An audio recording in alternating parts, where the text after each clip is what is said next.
नमस्कार मित्रों, मैं डॉक्टर कृति साहित्य कृति के यूट्यूब चैनल पर आपका स्वागत करती हूं। जैसा कि आप सब देख सकते हैं कि मैं आज की इस वीडियो में झारखंड कर्मचारी चयन आयोग के संदर्भ में अर्थात JSSC CGL जिसकी परीक्षा 2023 में होने वाली है, तो इसके सिलेबस के आधार पर मैं हिंदी भाषा और साहित्य पर बात करूंगी। हिंदी भाषा और साहित्य से संबंधित क्या सिलेबस है, क्या महत्वपूर्ण पुस्तकें होंगी इसको पढ़ने के लिए, जिससे कि आप अपने लक्ष्य तक पहुंच सके अर्थात अच्छा से अच्छा स्कोर कर सके। तो आज का ये पूरा वीडियो इसी के ऊपर होने वाला है, तो वीडियो को पूरा अंत तक ज़रूर देखें, जिससे कोई भी महत्वपूर्ण बात जो मैं इस वीडियो में बताने वाली हूँ वो आपसे छूटने ना पाए। और जो लोग मेरे चैनल पर पहली बार आए हैं, नए हैं, इसे ज़रूर से ज़रूर सब्सक्राइब कर ले ताकि इस प्रकार की वीडियोस उन्हें मिलती रहे। और जो पहले से मेरे चैनल के साथ जुड़े हैं वो इसी प्रकार अपना प्यार और सपोर्ट चैनल के साथ बनाए रखें। तो चलिए बिना देर करते हुए शुरू करते हैं आज का वीडियो झारखंड कर्मचारी चयन CGL 2023 पर हिंदी भाषा और साहित्य के ऊपर। जैसा कि आप स्क्रीन पर देख सकते हैं कि पत्र 1 में भाषा विज्ञान हमें पढ़ना है, जिसमें कुल प्रश्न 120 है तथा परीक्षा की जो समय आपको दी जाएगी वो है 2 घंटा दी जाएगी, जिसमें आपको इन सारे प्रश्नों को हल करना है। इस 120 प्रश्नों में हिंदी भाषा के 60 प्रश्न आएंगे, जिसको केवल क्वालिफाई करना आपके लिए ज़रूरी है। देखिए, किसी भी एग्ज़ाम के लिए सिलेबस को अच्छे से समझना बहुत ज़रूरी है, क्योंकि बहुत सारे बच्चे सिलेबस ठीक से पढ़ते नहीं हैं, उसे समझते नहीं हैं और गलत दिशा में अपनी तैयारी करते हैं, जिसके कारण परीक्षा में चूक जाते हैं। इसलिए बहुत ध्यान देने की ज़रूरत है कि आपको पढ़ना क्या है और कैसे पढ़ना है। कौन सी ऐसी पुस्तक का चुनाव करें जिससे आप कम समय में ज़्यादा से ज़्यादा कवर कर पाएँ, जो कि आपको परीक्षा में काम दे सके। ऐसा ना हो कि आप बहुत सारा पढ़ लें और आपको याद कुछ भी ना रहे। इसलिए सीमित पढ़ना है, सही दिशा में पढ़ना है और चैनल के साथ जुड़े रहना है, ताकि साहित्य कृति के चैनल से आपकी तैयारी हिंदी भाषा एवं साहित्य की बहुत अच्छे तरीके से हो पाए। तो यहाँ पे देखेंगे हम कि प्रथम जो पत्र है भाषा ज्ञान का, वो तो आपको केवल 30% अंक प्राप्त करना ज़रूरी है। ये जो अंक है ये आपके जुड़ेंगे तो नहीं, लेकिन जो दूसरा पत्र आप देख सकते हैं जनजाति एवं क्षेत्रीय भाषा में, इसमें जो कुल प्रश्न है 100 और परीक्षा की जो अवधि है 2 घंटा, इसको आपको बहुत ध्यान से करना है, क्योंकि इन प्रश्नों में ही आपकी मेरिट है। और 100 प्रश्न आपने जो भी विषय चुना होगा, जैसे हमने हिंदी चुना है तो हम हिंदी पढ़ेंगे, तो हिंदी से 100 प्रश्न आएंगे, जिसे आपको 2 घंटा में पूरा करना है और अधिक से अधिक इसको सही करना है, ताकि मेरिट में आपके अंक ज़्यादा हो पाए। अब देखिए, तीसरा जो प्रश्न पत्र है वो है सामान्य ज्ञान का, जिसमें कुल 150 प्रश्न होंगे। अवधि इसके लिए भी 2 घंटे की दी जाएगी और इसमें सामान्य अध्ययन के विभिन्न विषय शामिल होंगे। तो आप देख सकते हैं कि हिंदी भाषा द्वितीय पत्र के लिए 100 नंबर और तीसरा पत्र जो है सामान्य अध्ययन का, उसमें 150 अंकों की परीक्षा है, जिसमें पूरी मेरिट आपकी होगी। और अगर विषय अपना बहुत अच्छा है तो 1-2 नंबर सामान्य में इधर उधर हो जाने पर विषय में अच्छा अंक प्राप्त कर लेने से मेरिट काफ़ी अच्छी बन जाएगी।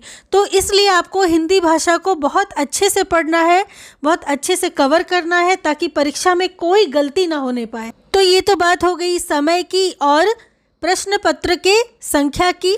आगे हम बात कर लेंगे कि अब हिंदी विषय में हमें पढ़ना क्या है, किस किस क्षेत्र में हमें ज़्यादा ध्यान देना है, क्या ऐसा पढ़ लेना है जो कि परीक्षा में बिल्कुल आए और आप ज़्यादा से ज़्यादा सही करके अच्छे से अच्छा अंक प्राप्त कर पाएँ, मेरिट में अपने आप को सुनिश्चित कर पाएँ। तो चलिए आगे देखेंगे कि हिंदी भाषा और साहित्य से संबंधित तथा व्याकरण से संबंधित हमें क्या क्या पढ़ना है।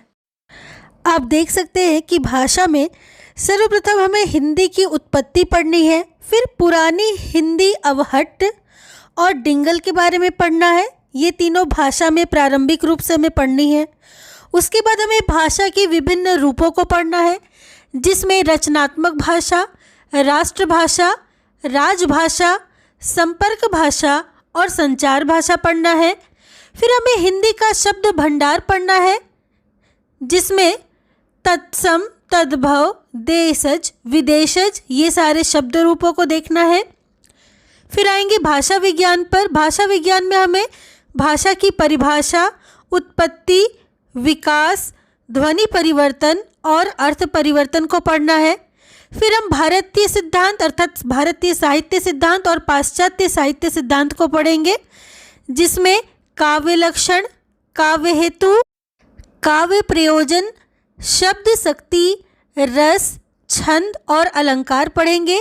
वहीं पाश्चात्य साहित्य सिद्धांत में हमें Plato, Wordsworth, Matthew Arnold, I.A. Richards, T.S. Eliot के सिद्धांत को पढ़ना है। फिर हमें प्रयोजन मूलक हिंदी में कुछ अवधारणा पढ़नी है, साथ साथ प्रशासनिक हिंदी, प्रशासनिक पत्राचार, संक्षेपण, टिप्पण, प्रारूपण एवं प्रतिवेदन को पढ़ना है। आगे साहित्य के पोर्शन में आपको पढ़ना है काव्य और काव्य विधि के बारे में। काव्य में हम कुछ कवियों को पढ़ेंगे जो निर्धारित कवि यहाँ दिए गए हैं, जैसे विद्यापति, कबीर, सूरदास, तुलसीदास, बिहारी, रसखान और भूषण। इन निर्धारित कवियों के काव्य को पढ़ेंगे। आप ध्यान दीजिएगा कि कवियों में हमने विद्यापति, कबीर, सूरदास एवं तुलसीदास जी को आदिकाल एवं भक्तिकाल की वीडियो में पढ़ाया हुआ है। यदि आपने वो वीडियो नहीं देखा है तो उसका लिंक मैं वीडियो के डिस्क्रिप्शन बॉक्स में दे दूंगी, आप जाकर जरूर पढ़ लें, क्योंकि जैसा कि आपके सिलेबस में दिया हुआ है तो ये सभी कुछ आपको पढ़ना है। आगे काव्य विधि में हम पढ़ेंगे कुछ निर्धारित कवि, जैसे कि भारतेंदु हरिश्चंद्र को पढ़ेंगे, मैथिली शरण गुप्त, सूर्यकांत त्रिपाठी निराला, सुमित्रा नंदन पंत, महादेवी वर्मा, जयशंकर प्रसाद, रामधारी सिंह दिनकर, अज्ञेय, नागार्जुन, सर्वेश्वर दयाल सक्सेना और धूमिल को पढ़ेंगे। इसके बाद हमें 3 उपन्यास पढ़ने हैं, जिसमें प्रेमचंद का गोदान, फणीश्वर नाथ रेणु का मैला आंचल और श्रीलाल शुक्ल का राग दरबारी उपन्यास पढ़ना है। उसके बाद हमें कुछ कहानियाँ पढ़नी है, जिसमें हम पढ़ेंगे जयशंकर प्रसाद की मधुआ, प्रेमचंद की ठाकुर का कुआं, जैनेन्द्र कुमार की नीलम देश की राजकन्या, निर्मल वर्मा की परिंदे, कमलेश्वर की दिल्ली में एक मौत, उषा प्रियमवदा की वापसी, यशपाल की अभिशप्त और मोहन राकेश का मिसपाल। फिर हमें 3 नाटक पढ़ने हैं, जिसमें भारतेंदु हरिश्चंद्र की भारत दुर्दशा, जयशंकर प्रसाद की ध्रुव स्वामिनी तथा मोहन राकेश की आधे अधूरे नाटक को हमें पढ़ना है। आगे हमें हिंदी साहित्य का इतिहास पढ़ना है, जिसमें रामचंद्र शुक्ल की हिंदी साहित्य का इतिहास तथा डॉक्टर नगेंद्र के संपादन में निकली हिंदी साहित्य के इतिहास को हमें पढ़ना है, तथा व्याकरण के कुछ भागों को पढ़ना है, जैसे संज्ञा, सर्वनाम, क्रिया, विशेषण, कारक, समास एवं मुहावरे को हमें देखना होगा। इस प्रकार आपने सिलेबस तो देख लिया कि हमें पढ़ना क्या है। यदि सिलेबस आपके पास नहीं है तो इसका PDF मैं वीडियो के डिस्क्रिप्शन बॉक्स में डाल दूंगी, वहां से आप जाकर डाउनलोड कर लीजिएगा। आगे सबसे महत्वपूर्ण बात यह आती है पुस्तकों की, कि कौन सी ऐसी पुस्तकें पढ़नी है जिससे परीक्षा में आने वाले लगभग सभी प्रश्नों को कवर किया जा सके। तो आइए हम देख लेंगे उन महत्वपूर्ण पुस्तकों को। इनमें से प्रथम जो 2 पुस्तकें, हिंदी साहित्य का इतिहास आचार्य रामचंद्र शुक्ल और हिंदी साहित्य का इतिहास संपादक डॉक्टर नगेंद्र, इन 2 विद्वानों की पुस्तकों को तो आपको पढ़ना ही है, क्योंकि ये सिलेबस में दी ही हुई है। इसके अतिरिक्त हम पढ़ेंगे भाषा विज्ञान भोलानाथ तिवारी की और साथ साथ काव्य शास्त्र के लिए भगीरथ मिश्र की पुस्तक। परंतु इनमें से भी मैं आपको वही सब पढ़ाऊंगी जो परीक्षा की दृष्टि से बहुत महत्वपूर्ण होंगी। और सबसे बड़ी बात यह है कि आपको कोई भी पुस्तक खरीदने की कोई ज़रूरत नहीं है। चैनल के माध्यम से मैं आपको पूरा सिलेबस कवर करा दूंगी, और साथ साथ ये भी मैं आपको बता दूं कि इसके लिए आपको किसी भी तरह की फीस देने की कोई ज़रूरत नहीं है। आप साहित्य कृति के चैनल पर आइए, जैसे मैं वीडियो में बताती हूँ महत्वपूर्ण तथ्यों के बारे में, उसका नोट्स बनाइए, उसे बहुत अच्छे से पढ़िए और बहुत अच्छे से अपनी परीक्षा दीजिए। हाँ, चैनल को लाइक, शेयर और सब्सक्राइब जरूर कर लीजिएगा, ताकि ये वीडियो आपको बराबर मिलती रहे। सिलेबस में आगे जैसे है प्रयोजन मूलक हिंदी, उपन्यास, कहानी, नाटक, निबंध, व्याकरण, ये जो भी है ये सब कुछ मैं आपको वीडियो में पढ़ाऊंगी एक एक करके। तो आप ध्यान से वीडियो सभी सुनिएगा, देखिएगा और अपनी तैयारी कीजिएगा। तो आज के लिए बस इतना ही। आशा करती हूँ इस वीडियो से आपको काफ़ी मदद मिली होगी। तो वीडियो को ज़्यादा से ज़्यादा लाइक, शेयर, सब्सक्राइब कीजिए, ताकि और विद्यार्थी भी चैनल के साथ जुड़ पाए। तो मिलती हूँ अगली वीडियो में, तब तक के लिए आप सबका बहुत बहुत धन्यवाद।